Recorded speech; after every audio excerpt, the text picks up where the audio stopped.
நாட்டின் அனைத்து சமூகங்களுக்கிடையே நல்லிணக்கம் நிகழ வழிபாட்டு தலங்கள் சிறப்பு சட்டம் அவசியம் என உச்சநீதிமன்றத்தில் காங்கிரஸ் கட்சி இடையீட்டு மனு தாக்கல் செய்துள்ளது.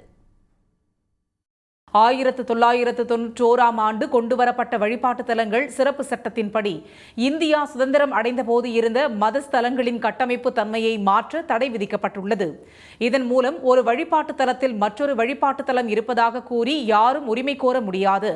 இந்த சட்டத்தை எதிர்த்து பாஜக வழக்கறிஞர் அஸ்வினி குமார் உபாத்யாய் உச்சநீதிமன்றத்தில் வழக்கு தொடர்ந்துள்ளார்.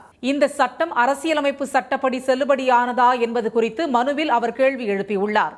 ஆனால் வழிபாட்டு தலங்கள் சிறப்பு சட்டத்திற்கு ஆதரவாகவும் அதனை அமல்படுத்த கோரியும் ஜாமியத் உலமா ஐ ஹிண்ட், AIMIM தலைவர் அசாதுதீன் ஒவைசி உள்ளிட்டோர் உச்சநீதிமன்றத்தில் மனு தாக்கல் செய்துள்ளனர்.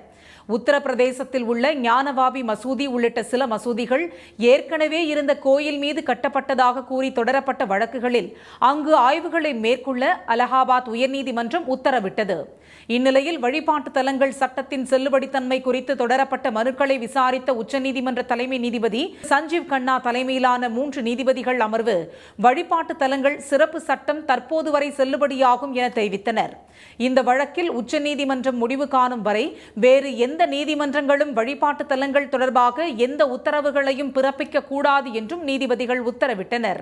இந்த வழக்கில் மத்திய அரசு பதிலளிக்க 4 வாரமும் அதன் மீது பிற தரப்பினர் பதிலளிக்க மேலும் 4 வார கால அவகாசமும் உச்சநீதிமன்றம் வழங்கியுள்ள நிலையில் காங்கிரஸ் கட்சி சார்பில் தாக்கல் செய்யப்பட்டுள்ள இடையீட்டு மனுவில் இந்தியாவில் மத சார்பின்மையை பாதுகாக்க வழிபாட்டு தலங்கள் சிறப்பு சட்டம் அவசியம் என தெரிவிக்கப்பட்டுள்ளது.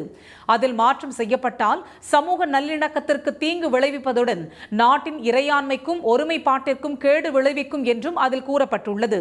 பாஜக வழக்கறிஞர் உள்நோக்கத்துடன் வழக்கு தொடர்ந்துள்ளதால் அதனை தள்ளுபடி செய்ய வேண்டும் என்றும் மனுவில் கோரப்பட்டுள்ளது. உடனுக்குடன் செய்திகளை தெரிந்து கொள்ள சன் நியூஸ் பெல் ஐகானை கிளிக் பண்ணுங்க.